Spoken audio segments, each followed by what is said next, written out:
Dans la salle de guerre, nous avons évoqué les meilleurs snipers internationaux, mais aujourd'hui, découvrez le plus grand sniper brésilien.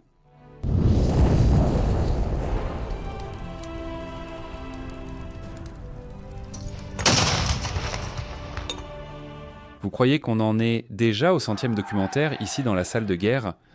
Regardez, je n'ai commencé ce projet qu'il y a 2 ans. Et maintenant, exactement pour le 2e anniversaire, nous atteignons 100 documentaires diffusés. Épisode spécial aujourd'hui, patientez. Mais avant de commencer, je veux vous montrer ce super cadeau que j'ai reçu de l'artiste Sergio Paolo Soni.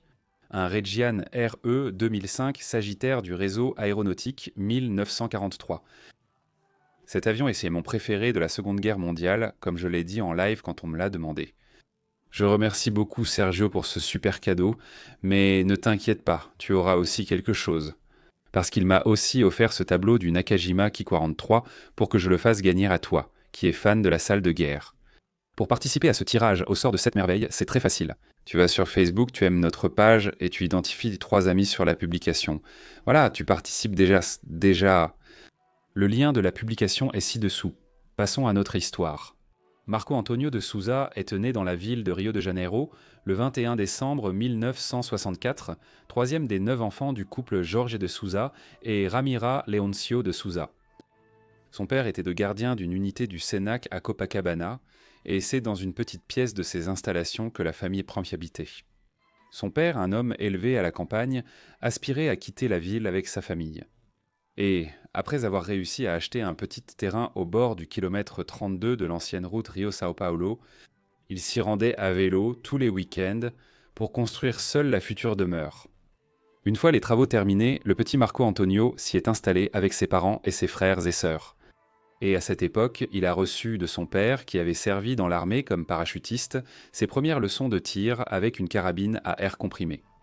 Avec sa maison au bord de la route, il était fasciné de voir passer les colonnes de soldats qui marchèrent souvent sur cet itinéraire, recevant à plusieurs reprises des rations données par les militaires aux enfants.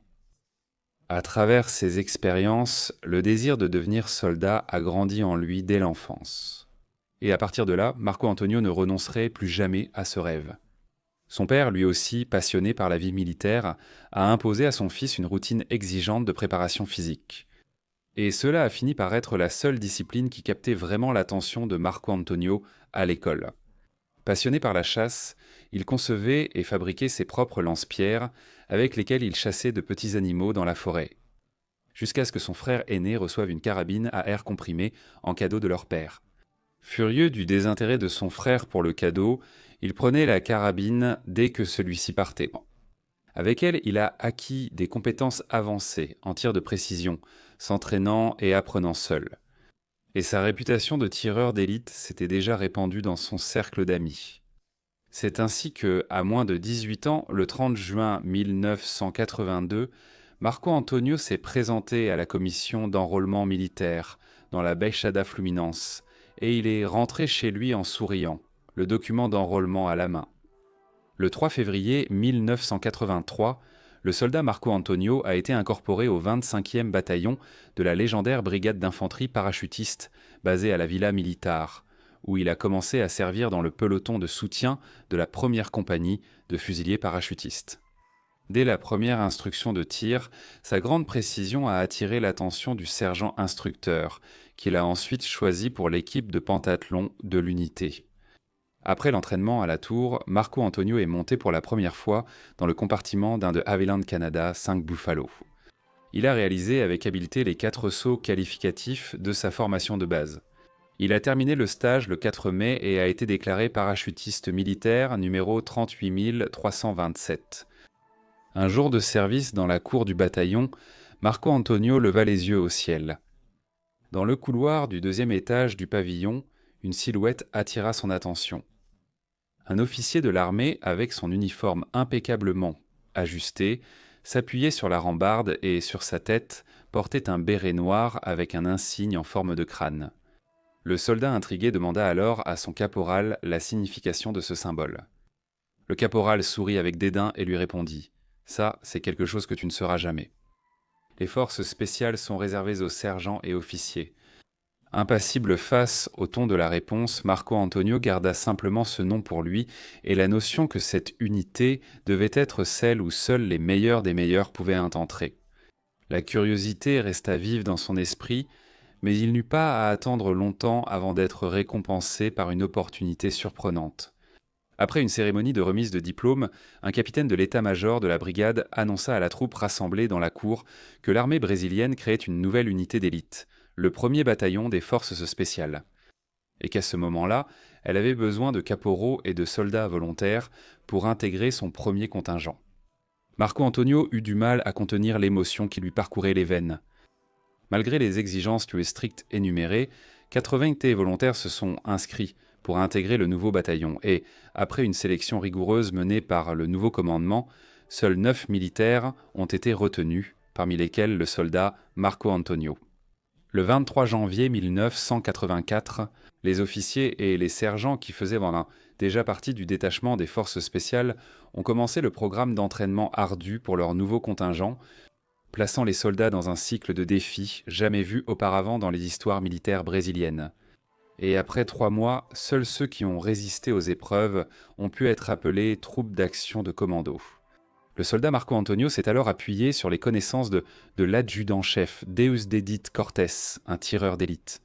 Il a absorbé ces connaissances avec un haut degré de dévouement, devenant ainsi un spécialiste du tir de précision.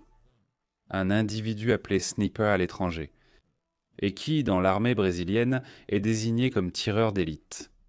À partir de 1987, lorsqu'il a été promu caporal pendant 4 années consécutives, Marco Antonio a été le meilleur tireur de la brigade, recevant plusieurs mentions élogieuses dans les rapports de l'unité. En 1988, il commence à être encadré par le lieutenant Roberto Criscuoli, autre champion de tir de précision qui aura une longue carrière dans les forces spéciales. À une époque où la doctrine du bataillon des forces spéciales était encore en développement, l'unité a reçu un nouveau commandant, le lieutenant-colonel Álvaro Pinheiro, qui allait promouvoir une véritable révolution dans les méthodes et pratiques des commandos brésiliens. Au début de 1989, le colonel Álvaro a mis en place le parcours de combat en localité, une zone urbaine d'entraînement qui a permis de former les commandos brésiliens aux opérations de contre-terrorisme. Et Marco Antonio y a réalisé plusieurs démonstrations pour des délégations étrangères et nationales. La même année, des fusils Éclair et Koch Précision Schützengewehr, un calibre 7,62 sont arrivés pour évaluation. Le caporal Marco Antonio a été parmi les premiers à recevoir un exemplaire pour test. Au départ, j'utilisais des munitions M de la Companhia Brasileira de Cartuchos, puis les munitions finlandaises Lapua, conçues pour les compétitions auxquelles je participais. J'ai obtenu l'autorisation et commencé à mettre de côté des munitions pour tester le Précision Schützengewehr. J'allais au stand de tir et pratiquais divers tirs. Cibles multiples à différentes distances, tir d'incapacitation contre la terreur, tir dans le T fatal et sur des cibles mobiles. Jusqu'à 200 mètres avec un dispositif à poulites que j'ai conçu. Outre le stand de tir du bataillon, Marco Antonio s'est aussi entraîné à Gericeno, réussissant des tirs précis sur des cibles à 600 mètres. En 1991, il a obtenu d'un ami une copie du manuel des snipers des Marines des États-Unis. Malgré ses difficultés en anglais, il a analysé le livre et retenu un maximum d'informations. L'année suivante, Marco Antonio a été affecté au détachement opérationnel des forces spéciales qui assurait la sécurité de la conférence ECO 92 organisée à Rio de Janeiro. En 1995, il a été transféré au détachement antiterroriste du bataillon. À partir de 1998, Marco Antonio a commencé à travailler comme instructeur pour les nouvelles promotions de commandos et de forces SANS spéciales, transmettant les connaissances qu'il avait souvent lui-même développées. À ce stade de sa carrière militaire, le caporal Marco Antonio aurait pu être simplement connu comme un instructeur de commando mémorable, mais le destin lui réservait un grand changement dans sa trajectoire, conséquence d'événements qui se déroulaient bien loin de là. La République caribéenne d'Haïti est l'État le plus pauvre des Amériques et, en 2000, elle a traversé un scrutin controversé remporté par Jean-Bertrand Aristide, ex-prêtre catholique et ancien président au début des années 90, renversé ensuite par un coup d'État. Aristide a pris ses fonctions en 2001, mais des factions rivales ont armé des miliciens qui ont assassiné des membres du gouvernement partout dans le pays, provoquant une instabilité croissante que le président n'a pas su gérer. Au cours des années suivantes, une quasi-guerre civile a éclaté en Haïti, avec plusieurs villes tombant sous le contrôle de l'opposition. Jusqu'à ce qu'en février 2004, les rebelles s'emparent de la capitale, Port-au-Prince ou Port-au-Principe. Et dans la nuit du 28 février, Jean-Bertrand Aristide a été évacué du pays dans un avion américain dans des circonstances encore controversées. Les pillages et la violence se sont emparés de la capitale, et le chaos total dans le pays est devenu une menace régionale reconnue par l'Organisation des Nations Unies, dont le Conseil de sécurité a approuvé, le 30 avril de cette année-là, la résolution 1542, qui créait la Mission des Nations Unies pour la stabilisation en Haïti, ou Mission des Nations Unies pour la stabilisation en Haïti. La mission devait compter sur un important contingent militaire pour agir comme force de police dans le pays, dans le but de rétablir l'ordre dans ce qui était effectivement devenu une zone de guerre où de nombreux gangs se disputaient le contrôle de Port-au-Prince commettant des actes de violence extrême contre la population. Alors que les États-Unis y sont engagés militairement dans deux guerres, en Irak et en Afghanistan, la direction du composant militaire a été confiée à la deuxième puissance militaire du continent, le Brésil. Le premier contingent brésilien est arrivé en Haïti en septembre et a commencé des actions de stabilisation à Port-au-Prince, obtenant du succès dans des quartiers problématiques comme Bel-Air et Cité militaire. Un autre secteur problématique, cependant, resterait une forteresse imprenable de groupes de bandits armés. Le quartier côtier de Cité-Soleil, ou Ville du Soleil, qui abritait 250 000 personnes dans un environnement de pauvreté extrême, était le repère de violents gangs criminels alimentés par des armes lourdes, qui utilisaient la structure urbaine chaotique du lieu, composée de ruelles et d'allées, pour rendre impossible le contrôle par les casques bleus. Contrôlant la criminalité à Cité-Soleil se trouvait Ivan Stikotojin, âgé de seulement 21 ans, qui, depuis 2004, commettait une série de meurtres et d'enlèvements dans la ville, terrorisant la population de Port-au-Prince. 2 soldats jordaniens avaient déjà été tués et plusieurs autres blessés sur place. Ainsi, le commandement de la mission a décidé d'utiliser le bataillon brésilien pour pacifier définitivement Cité-Soleil. Le 18 juillet 2006, Marco Antonio, devenu 3e sergent 2 ans plus tôt, a été intégré au détachement des opérations de paix, groupe de 24 commandos du 6e contingent brésilien, la force Joru, et qui partirait pour Haïti en décembre. Déjà âgé de 42 ans, vétéran au sein du jeune contingent du détachement, il s'est présenté pour le service au nouveau quartier général des forces spéciales à Goiânia. Je me suis présenté au corps de garde, montrant mon document et annonçant mon intégration au DOPAZ. Ils se sont regardés d'un air un peu incrédule et beaucoup sont restés réticents quant à ma présence là-bas. Je savais que je devais faire de mon mieux pour gagner la confiance de mes camarades. Alors j'ai suivi tout l'entraînement, toujours en portant l'équipement complet, gilet, casque, sac à dos d'assaut, gourde, munitions, tout. Je retirais l'équipement seulement pour déjeuner et dormir. Ça fait toute la différence. En mission, rien ne te dérange. Pour choisir leur pseudonyme à l'étranger, les commandants ont tout de suite désigné le sergent Marco Antonio comme l'effrayant. En arrivant à Port-au-Prince, le 7 décembre, le DOPAZ a été présenté au commandant du bataillon brésilien, le colonel des forces spéciales, Claudio Barroso Magno, qui, étant le commandant le plus ancien de la mission, recevrait le traditionnel pseudonyme Kid Preto. Cependant, pour remonter le moral du Dopaz, Barroso Magno a cédé le pseudonyme Kid Preto au commandant du détachement. À partir de ce moment-là, il est devenu connu sous le nom de Kid Bleu, ou Bleu en français, en référence à la couleur de l'Organisation des Nations Unies, après avoir réglé son fusil Remington M24 sur les collines au nord de Port-au-Prince le 8. 10 jours plus tard, Marco Antonio a reçu l'ordre tant attendu d'entrer en territoire ennemi.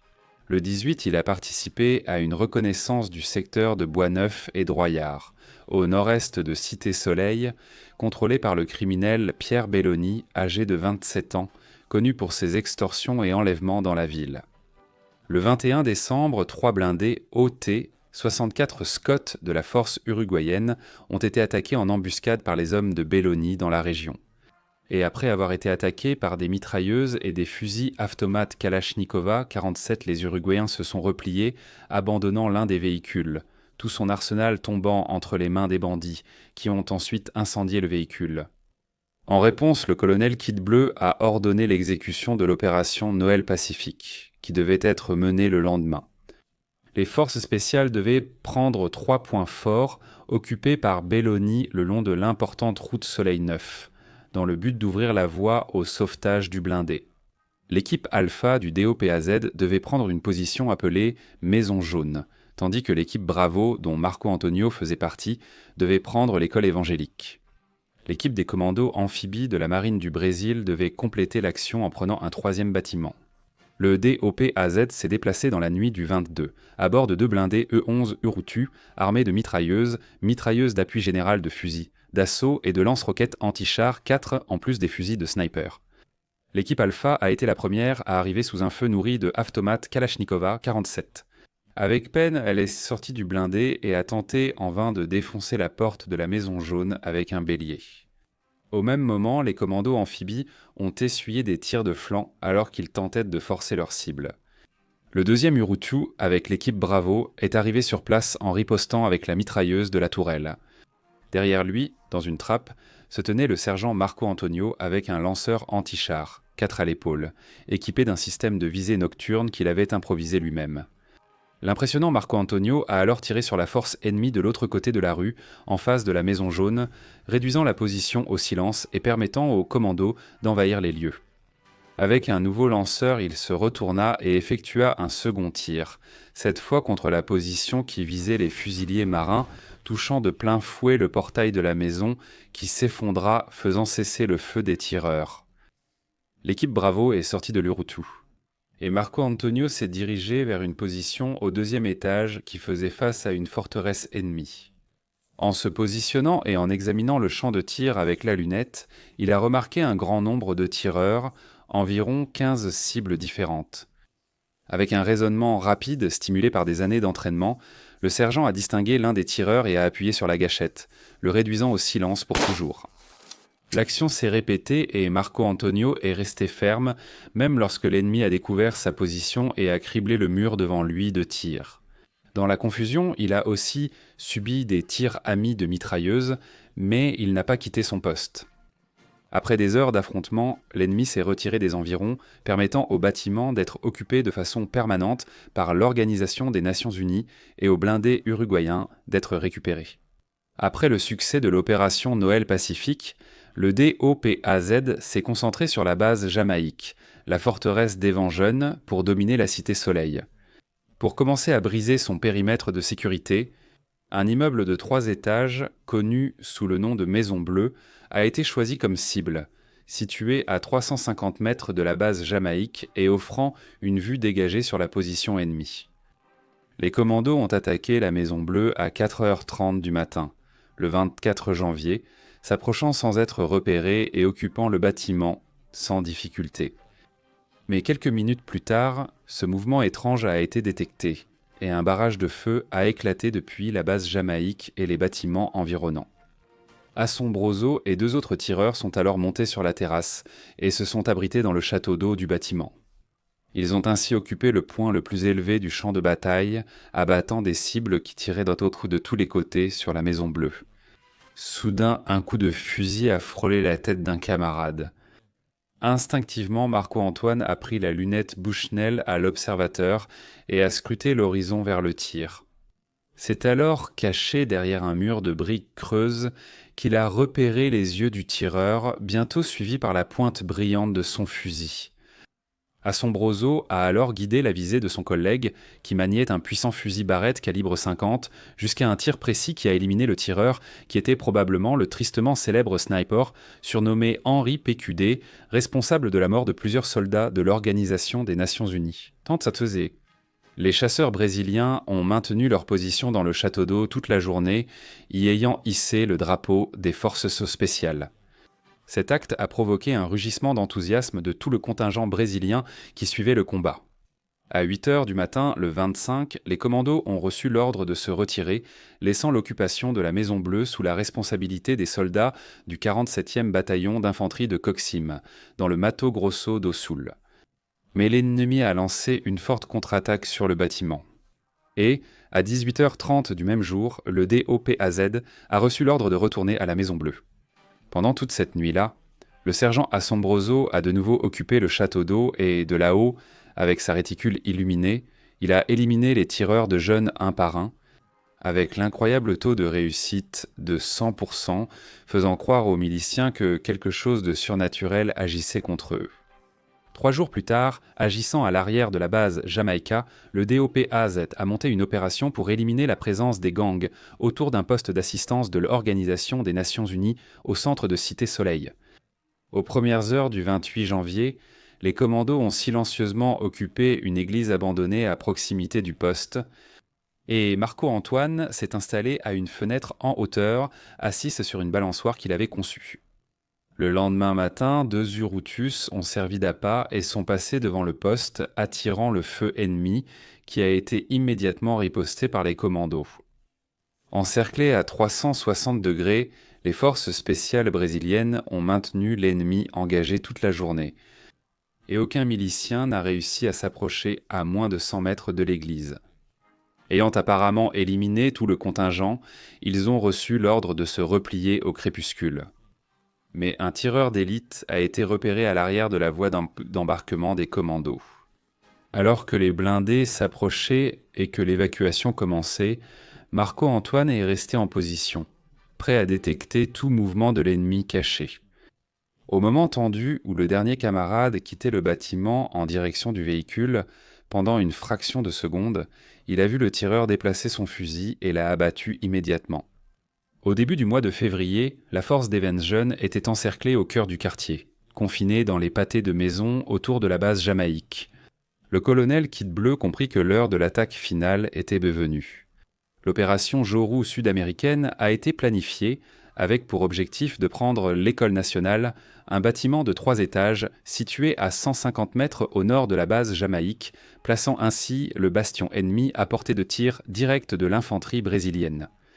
À l'aube du 9 février, le DOPAZ se dirige vers la cible à bord de 4 Urutus, devant faire un détour après avoir trouvé la route principale bloquée. Avec la force repérée en chemin, les commandos commencent à essuyer des tirs, auxquels répondent les mitrailleuses des tourelles des blindés. Dès l'arrêt des véhicules devant la cible, le sergent Assombroso est descendu avec un M4 et a abattu un tireur armé d'une Avtomat Kalachnikova, 47, sur le mur de l'école. Alors que le DOPAZ avançait pour prendre les étages supérieurs, la force brésilienne a essuyé le plus intense barrage de feu qu'elle ait jamais connu. Mais en peu de temps, elle a terminé la prise du bâtiment, ouvrant la voie à une équipe uruguayenne armée d'un lance-grenade de 40 mm. Les chasseurs brésiliens ont abattu plusieurs ennemis dans la zone, tandis que les Uruguayens maintenaient un feu constant de grenades contre les points forts de la base Jamaïque. Épuisant la force adverse, ce qui a conduit, au milieu de cette matinée, Evensen à demander un cessez-le-feu. À 11h30, Kit Bledel ordonne d'infiltrer la base Jamaïque. Le contingent brésilien a avancé en Urutus, couvert par les chasseurs. Soudain, le convoi a été visé par un unique tireur armé d'une mitrailleuse. Instinctivement, Marco Antonio a localisé l'origine des tirs, un tireur à 350 mètres, qu'il a fait taire d'une seule balle précise. Le tir précis de l'impressionnant a conclu l'action. Et la troupe brésilienne est entrée dans la forteresse ennemie, où elle a trouvé une grande quantité d'armes, de munitions, de véhicules et d'autres biens qui ont été confisqués ou détruits. Avec la destruction de la base Jamaïque, la résistance organisée à Cité Soleil a été dissipée, et seules des actions de petits bugangs ont suivi dans les mois suivants, étant éliminées un à un par la force de pacification. La force Joru avait atteint l'objectif de pacifier Cité Soleil et la ténacité du sergent Marco Antonio avait été fondamentale pour cela. Le 5 juin 2007, sa mission a été achevée et il laisse retourner au Brésil. Mais 2 ans plus tard, il recevrait une nouvelle convocation pour retourner en Haïti avec le 12e contingent, dans une mission qui impacterait son histoire d'une manière très différente. Arrivé à Port-au-Prince le 11 janvier 2010, le lendemain, le sergent a vu Haïti être secoué par un tremblement de terre dévastateur de magnitude 7 qui a pratiquement détruit la capitale et tué 160 000 personnes, dont 18 militaires brésiliens. Dans le chaos qui a suivi le séisme, le contingent brésilien a vu sa mission passer de la stabilisation à l'aide humanitaire, et de nombreuses personnes ont été secourues par les soldats de l'Organisation des Nations Unies. Le 16, alors qu'il patrouillait une rue animée de bel air, Marco Antonio a repéré sur des décombres une femme appelant à l'aide, plus tard identifiée comme Mimose Jean-Baptiste, une infirmière. En la rassurant, il est resté à ses côtés pendant 6 heures, jusqu'à ce que le sauvetage soit terminé et que la victime soit conduite à l'hôpital, tout l'événement ayant été enregistré par la presse brésilienne. Le sauvetage et la reconstruction ont été les principales activités de cette deuxième mission, qui s'est terminée en août avec leur retour au Brésil. Le plus grand tireur d'élite brésilien est retourné à sa fonction d'instructeur des forces spéciales, prenant sa retraite 3 ans plus tard, en août 2013. Bien que les chiffres officiels concernant son nombre total de cibles abattues restent encore confidentiels dans la documentation de l'armée, le sergent Marco Antonio est reconnu comme ayant, de loin, le plus grand score personnel parmi les tireurs brésiliens. Son portrait, monté avec l'inscription 0, est exposé au centre d'instruction des tireurs des forces spéciales, marquant la place de l'extraordinaire sur le podium de l'histoire militaire brésilienne. Tu as aimé cette vidéo ? Envoie un don par Pix ou soutiens la salle de guerre sur Apoyas pour recevoir ta récompense et rejoindre notre groupe Very Important Person WhatsApp. Je remercie déjà tout le monde qui nous aide, en particulier ces camarades ici qui sont vraiment au top. Et si tu veux acheter les livres que j'utilise pour faire ces vidéos, leurs liens seront juste ici en bas. Regarde ces vidéos que j'ai choisies pour toi, abonne-toi et active la cloche pour recevoir les notifications de mes prochaines vidéos. Je m'arrête ici, merci encore pour ton écoute et grosse accolade. De la salle de guerre.